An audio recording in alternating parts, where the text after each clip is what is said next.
초자연적인 부르심. 내가 부득불 할 일임이니라. 만일 복음을 전하지 아니하면 내게 화가 있을 것이로다. 고린도전서 9장 16절. 우리는 하나님의 신비하고 초자연적인 손길을 잊기 쉽습니다. 만일 당신이 어디서 하나님의 부르심을 받았고 그 부르심에 대해 모든 것을 알 수 있다면 나는 당신이 정말로 부르심을 받았는가에 대해 의심하게 됩니다. 하나님의 부르심은 그렇게 오지 않습니다. 훨씬 더 초자연적입니다. 한 사람의 삶 가운데서 주의 부르심을 깨닫는 것은 갑작스러운 천둥번개나 점차적으로 밝아지는 새벽빛과 같이 올 수 있습니다. 그러나 어떤 방법으로 오든지 말로 표현될 수 없는 뭔가 초자연적인 흐름과 함께 오며 아주 분명한 희열이 동반됩니다. 어느 순간에 갑자기 생각하지도 않았던 깜짝 놀랄 부르심이 당신의 삶을 휘어잡는 것을 의식하게 될 것입니다. 내가 너희를 택하여 세웠나니. 하나님의 부르심은 구원 및 성화와 관계가 없습니다. 당신이 거룩하기 때문에 복음을 선포하도록 부르심을 받은 것이 아닙니다. 복음을 전하라는 부르심은 전혀 다른 것입니다. 바울은 이를 자신에게 맡겨진 피할 수 없는 사명이라고 설명합니다. 만일 당신이 삶 가운데 하나님의 위대한 초자연적 부르심을 무시하거나 망각해 왔다면 당신의 상황들을 잘 점검해 보십시오. 어떤 영역에서 하나님의 부르심보다 당신의 생각이나 특별한 능력을 앞세우지 않았는지 살펴보십시오. 바울은 만일 복음을 전하지 않으면 내게 화가 있을 것이라고 말했습니다. 그는 하나님의 부르심을 깨달았으며 이를 위한 그의 노력을 막을 것이 없었습니다. 만일 사람이 하나님의 부르심을 받았다면 역경이 와도 문제가 되지 않습니다. 사역을 위한 모든 수고는 결국 하나님의 목적을 드러낼 것입니다. 만일 당신이 하나님의 목적에 순응하면 주님은 당신의 의식 세계뿐만 아니라 당신이 닿을 수 없는 당신의 생명의 깊은 영역에 이르기까지 조화를 이루게 될 것입니다.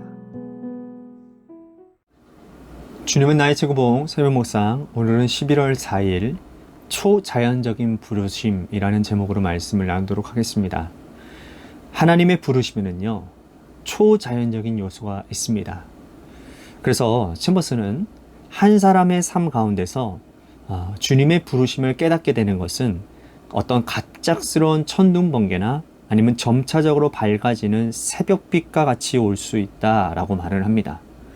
그러나 어떤 방법으로 오든지 간에 말로 표현할 수 없는 뭔가 초자연적인 흐름과 함께 오며 아주 분명한 희열이 동반되어진다라는 거예요. 여러분들은 예수님을 처음 믿었을 때 어떤 일이 있으셨습니까? 사람마다 다르기는 하겠지만 분명한 것은 하나님의 부르심에는 놀라운 체험과 역사가 있습니다. 어떤 분은 억지로 교회에 왔는데 예배를 드리는 내내 눈물이 나고 가슴이 먹먹해지는 그런 경험을 하기도 합니다.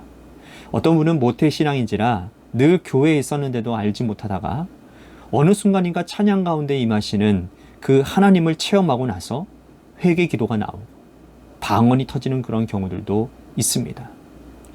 종교개혁자 마틴 루터에게도 그러한 체험이 있었는데요. 그는 수도원에서 철야 기도와 성경 읽기 그리고 노동, 수도원 규칙을 준수해 열심이었답니다. 그러나 그에게 하나님은 죄를 징벌하시는 무서운 하나님이었다라는 거예요. 금욕과 또 종교적인 수행을 계속 해왔지만 죄의 문제는 계속해서 그를 괴롭혔다라는 것입니다. 그러던 어느 날 그는 비텐베르그의 아우구스티누스 엄수파 탑에서 성경을 읽고 묵상을 하고 있었습니다. 로마서 1장 17절 말씀인데요. 복음에는 하나님의 의가 나타나서 믿음으로 믿음에 이르게 하나니 기록된 바 오직 의인은 믿음으로 말미암아 살리라 함과 같으니라. 그의 갈증은 이 말씀을 통해 한 번에 해결되어졌습니다. 탑에서의 체험은 수도사 루터가 믿음의 사람으로 거듭나는 환희의 순간이었죠. 하나님은 더 이상 그에게 두려운 분이 아니라 그리스도의 복음을 통하여 믿는 자 누구에게나 은혜를 베푸시는 좋으신 하나님이요, 하나님의 의는 징벌의 의가 아니라 살리는 의가 되심을 깨닫게 되었다라는 겁니다.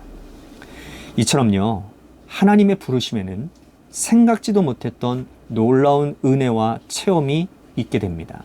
이것을 챔버스는 이렇게 표현을 합니다. 어느 순간 갑자기 생각하지도 않았던 깜짝 놀랄 부르심이 당신의 삶을 휘어잡는 것을 의식하게 될 거라고요. 하나님께서 우리를 이렇게 부르심은 우리가 거룩하거나 깨끗하기 때문이 아닙니다. 전적인 주님의 은혜요, 주님의 사랑이요, 주님의 역사하심입니다. 그리고 그 하나님의 부르심에 응답한 사람들에게는 하나님께서 사명을 주시는데 바로 영혼 구원의 사명일 겁니다. 하나님께서 우리를 부르신 이유는 다른 데 있지 않습니다. 잃어버린 자들을 찾고자 하심이라는 거죠. 그래서 챔버스는 하나님의 부르심은 구원 및 성화와는 관계가 없다라고 말을 합니다. 하나님의 부르심은 복음을 전파하기 위함이요, 영혼을 구원하기 위함입니다. 요즘은 다들 전도가 어려운 시대라고 말을 하지요. 그래서 예전에는 종종 볼 수 있었던 노방전도도 이 코로나 이후로는 종적을 감추고 말았습니다. 그렇다고 해서 코로나가 복음을 전하고 영혼 구원하는 일을 중지하게 해서는 안 되겠지요. 때를 얻든지 못 얻든지 그 시기가 어느 시기든지 간에 우리는 복음을 전해야 합니다. 예수를 믿은 지 10년, 20년, 30년이 되어도 복음을 전하지 못하는 분들이 있습니다. 그 이유가 무엇인지 점검해 봐야 하는 거죠. 제머스는 만일 당신의 삶 가운데 하나님의 위대한 초자연적인 부르심을 무시하거나 망각한다면 당신의 상황들을 잘 점검해 보라고 말합니다. 어떤 영역에서 하나님의 부르심보다 당신의 생각이나 특별한 능력을 앞세우고 있지는 않은지 살펴보라는 거예요. 여러분 한번 생각해 보십시오. 왜 내가 복음을 전하지 못하고 있는지, 하나님의 부르심에 대해 응답하지 못하고 있는 이유는 무엇인지, 혹시 복음을 전하고 난 이후에 있을 사람들의 반응 때문입니까? 아니면 복음을 전하면 내 삶에 어떠한 부당한 대우를 받거나 문제가 생길까봐 그런 두려운 마음이 여러분들을 복음 전하는 일에 가로막고 있는 건 아닙니까? 제머스는 만일 사람이 하나님의 부르심을 받았다면 역경이 와도 문제가 되지 않는다고 말합니다. 그렇지요. 여러분, 주님의 부르심을 깨닫는다면, 그리고 그 주님의 사랑과 은혜를 맛보게 된다면 내가 당할 어떤 어려움이나 문제는 결코 문제가 되지 않습니다. 그래서 담대히 복음을 전할 수 있게 되는 것이죠. 사랑하는 성도 여러분, 여러분은 주님의 택하심과 부르심을 입은 하나님의 자녀들입니다. 이제 하나님의 부르심을 받은 자답게 삶에서 담대히 복음을 전하며 사시기 바랍니다. 그래서 여러분들을 통해 준비된 영혼들이 주님 앞으로 돌아와 영혼 구원과 열방 회복의 놀라운 역사 가운데 쓰임 받는 그런 놀라운 축복이 여러분들 가운데 있게 되기를 간절히 축복하겠습니다.